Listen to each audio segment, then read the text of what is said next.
Hi there, KOIN 6 Chief Meteorologist Josh Cozart here with this live update for you on Facebook, YouTube, and KOIN.com as the wildfire potential is increasing here, unfortunately, across much of the Pacific Northwest. We'll go ahead and just dive into what we are really kind of seeing over the past few hours. It was earlier this afternoon, just after lunchtime or so, 1 o'clock, is when we started to pick up on a few sites of a potential fire burning along I-84 just west of the Dalles. That's exactly what we are seeing here with some of these images coming in from KOIN 6 viewer Tito Rodriguez from the Dalles area.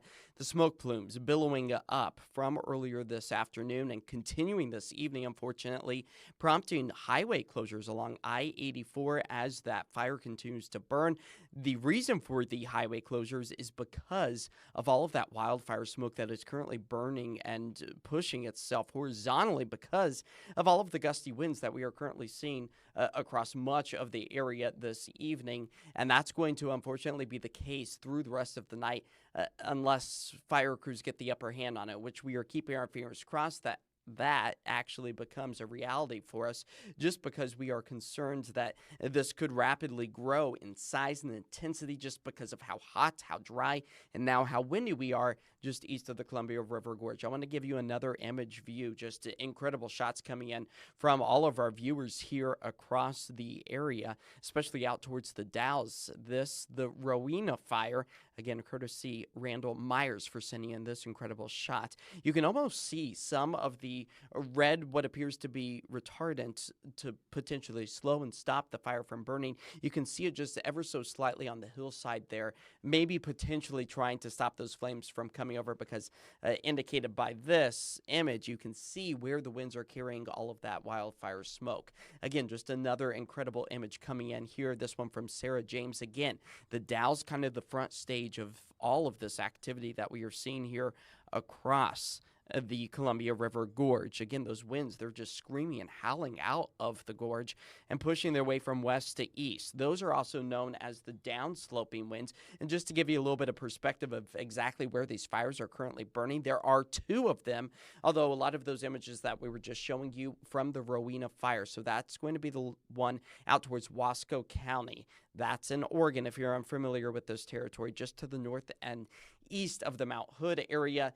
And the Dalles right now, wind speeds out of the west at about 44 miles per hour. That's those downsloping winds. They're howling out the Columbia River Gorge along I-84, and that's really adding fuel and fanning the flames to the fire, really, as our relative humidity values right now are only at about 30%. So truly something that we don't like to see all kind of compiled together to help fan those flames. The secondary fire, that's in Skamania County in southwest Washington, again impacting a lot of us, but the winds thankfully out that direction just a little bit calmer, closer to 40 miles per hour. But really, as we work our way through the rest of this evening, we are anticipating a lot of those winds to still remain out of the west, tapering back as we move our way into the early morning hours, which is typically the point at which we see the calmest winds, only falling back to maybe 20-mile-per-hour gusts by about 6 a.m. or so, and then ramping back up again tomorrow afternoon. Now, I do want to take this moment and take a look back at our 6 o'clock newscast. We have crews on the ground, our very own Anthony Cura, giving us a better insight of exactly what is happening in that area from just about 35 minutes to almost an hour or so ago. Take a look. Anthony Costura joins us live. Now, Anthony, what can you tell us? I know you're still on your way to those fires. Yeah, Jeff, since I last talked to you at 5, we did make it to Hood River, fortunately, although we pulled over because traffic, as you mentioned, is such a mess. I can tell you more than 2,000 homes are under evacuation orders tonight in Wasco County. That includes 733 homes told to go now because of the Rowena fire. I do want to show you some new video from the Wasco County Sheriff's Office. This really shows how intense things are getting out here. You can see thick smoke just pouring off the hills and a totally empty stretch of I-84 shut down between Hood River and the Dalles. As the car keeps rolling here, you can see visibility just falls off. This is what firefighters are up against right now. Heavy smoke, that wind, and a fire moving very quickly. Just in the last half hour, as you mentioned, we learned Oregon Governor Tina Kotek called in backup, invoking the Emergency Conflagration Act. That means 6 state fire teams are now heading in to help local crews here. We saw them on I-84 coming in from Clackamas County. We saw Estacada as well as Colton. Those flames are moving fast near Rowena River Road and Highway 30. So the strong winds are pushing the fire dangerously close to homes. And because of that, shelters are now open at the Dowd Middle School. And officials say if you have livestock, they're opening the Wasco County Fairgrounds to take all of those animals in.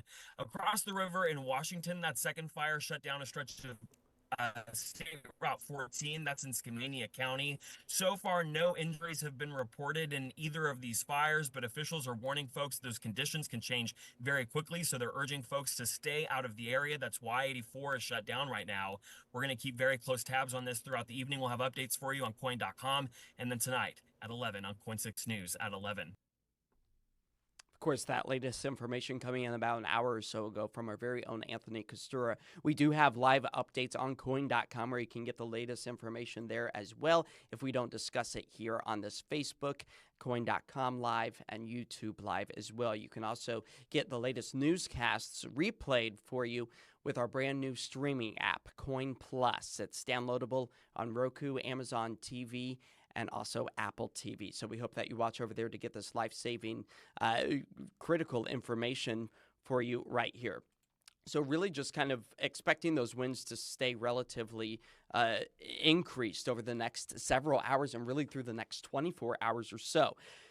Yes, it's less than ideal to see these fires starting to crop up, but it's also not out of the realm of surprise, I guess I would say, because you can see here our fire danger cropping back up to low to moderate category for much of the Pacific Northwest. We have seen improvements here along the shoreline of western Oregon, southwest Washington, falling back to that minimal category. That's because of a nice onshore flow, but that does not mean that that more moist, cooler air from the Pacific is making its way up over the Cascades. So that is exactly what we are seeing right now as we are really kind of falling back to that moderate category again over the locations that those fires are currently burning. A live look right now out towards the Mount Hood area, Mount Hood Meadows. You can just see how much snow has melted as of late, as our temperatures still, even at this hour, is hovering right around 60 degrees or so.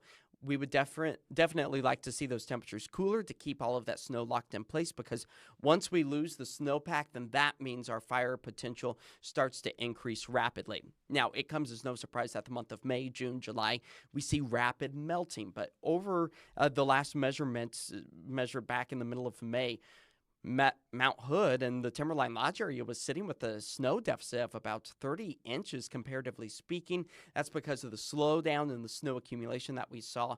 Really, once we got to about March or so, we didn't see a lot of additional big major snow events. So anything that was on the ground stayed in place because temperatures were below freezing, but now it's quickly starting to melt, and that's what's giving us that deficit.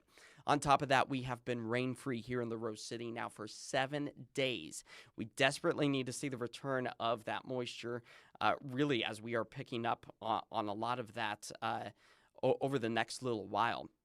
I'm going to go ahead and just kind of give you a different picture here of that June rain deficit, now upwards of over a half inch. So we desperately need to see the return of some moisture.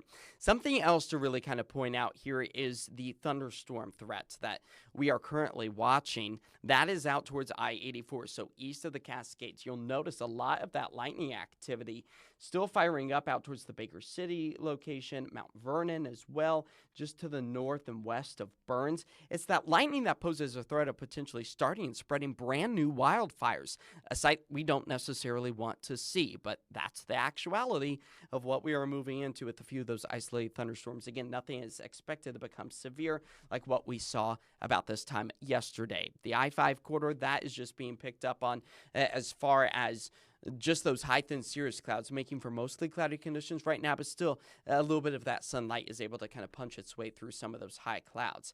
As our current temperatures up and down the I-5 corridor into the low 70s, you'll notice slightly closer to 80 degrees east of the Cascades, so that's helping to kind of fan those flames.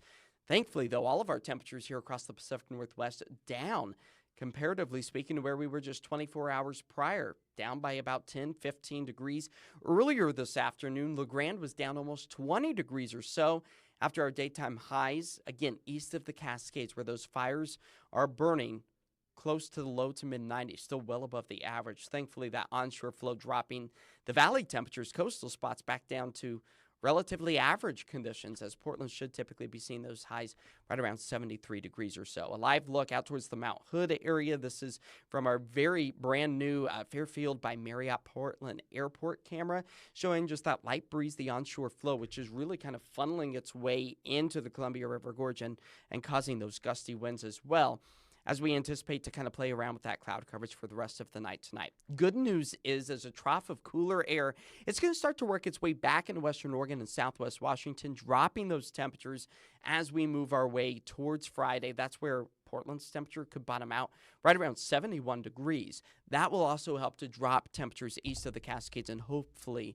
get the fire crews the upper hand with those two fires burning along I-84 on this Wednesday afternoon. So we'll get a few clouds in the mix tonight into tomorrow as well. We'll see mostly sunny conditions tomorrow afternoon. Really nothing in the way of any moisture. But by Friday afternoon and evening, we increase that cloud coverage, drop those temperatures. Again, unfortunately, this is not having a lot of impact for us east of the Cascades. But for tonight here in the city, 50 degrees is where we expect to fall to with those mostly cloudy skies. And for tomorrow, significantly cooler, right around average for this time of year. 75 is that expected high. For any gardeners out there, keep the watering can close at hand. It's really going to be on the warm but dry side for us, as we are going to take another look, if you're just now joining us here, on those two fires currently burning out along I-84. This is in Skamania County. That's the one that you see on the left-hand corner of your screen. That's the smaller of the fires, but the larger one, and again, we're still trying to get information trickled in, so we don't know the exact size or the acreage burned right now, but the larger of the two, the fire burning in Wasco County, just west of the Dalles, really being fanned and fueled by those gusty winds close to 45 miles per hour, as our current relative humidity values right around 30% or so. Let me give you a closer look at our 7-day forecast here for the Portland, Vancouver metro area. That's where we are expecting to see some cooling conditions as we move our way into Friday and eventually into Saturday as well. So we would like to continue to see this trend take hold, especially east of the Cascades right now. And this is going to eventually lead way to maybe a stray rain shower or two. Once we move our way into Tuesday evening, Wednesday, we can keep our fingers crossed that hopefully this actually comes to fruition and is going to decrease that fire potential, although the rain doesn't look to be pushing over the Cascades, unfortunately. If you are just now joining us, I do want to give you just a little bit of a recap of exactly what we are talking about with the Rowena fire that is currently burning just to the west of the Dalles. There are level 3 go now evacuations currently underway. We have all of the latest details right now up on our main screen, KOIN.com. That's where you can get that latest information. Again, you can really see that the smoke is being fueled, being pushed its way further off to the east as the winds are coming out the west right now. Tito Rodriguez sending in that photo. Randall Myers sending in this photo of that smoke pushing its way further to the east. You can almost pick out a little bit of that fire retardant right now being shown with the red. That's just above the burn word on our lower third. So wildfires burn along I-84. Just above that, that's where we are seeing that red. That could potentially be that fire retardant in our area as well. As far as the video goes, you can really see that the winds aloft are pushing all of that wildfire smoke directly over I-84. That's why ODOT has closed the interstate right now. So the latest information, again, on that with KOIN.com. There's those fires, there's those gusty winds, and I do want to go ahead and play back exactly what our very own Anthony Costura had discussed from our 6 o'clock newscast in case you missed that. So here is the latest information with Anthony. Anthony Costura joins us live. Now, Anthony, what can you tell us? I know you're still on your way to those fires. Yeah, Jeff, since I last talked to you at 5, we did make it to Hood River, fortunately, although we pulled over because traffic, as you mentioned, is such a mess. I can tell you more than 2,000 homes are under evacuation orders tonight in Wasco County. That includes 733 homes told to go now because of the Rowena fire. I do want to show you some new video from the Wasco County Sheriff's Office. This really shows how intense things are getting out here. You can see thick smoke just pouring off the hills and a totally empty stretch of I-84 shut down between Hood River and the Dalles. As the car keeps rolling here, you can see visibility just falls off. This is what firefighters are up against right now. Heavy smoke, that wind, and a fire moving very quickly.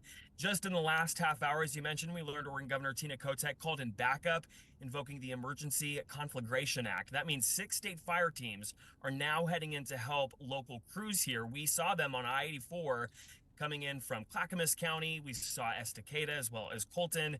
Those flames are moving fast near Rowena River Road and Highway 30. So the strong winds are pushing the fire dangerously close to homes. And because of that, shelters are now open at the Dalles Middle School. And officials say if you have livestock, they're opening the Wasco County Fairgrounds to take all of those animals in. Across the river in Washington, that second fire shut down a stretch of State Route 14, that's in Skamania County. So far, no injuries have been reported in either of these fires, but officials are warning folks those conditions can change very quickly, so they're urging folks to stay out of the area. That's why 84 is shut down right now. We're going to keep very close tabs on this throughout the evening. We'll have updates for you on KOIN.com, and then tonight at 11 on KOIN 6 News at 11. And of course, as Anthony had mentioned, this is a rapidly changing scenario for us here as those winds still remain extremely gusty, again, coming out of the west. And we are going to be keeping a very close tabs on this fire development. The 2 fires burning out towards Skamania County, again, in parts of south central Washington, and again out towards Wasco County, just west of the Dalles.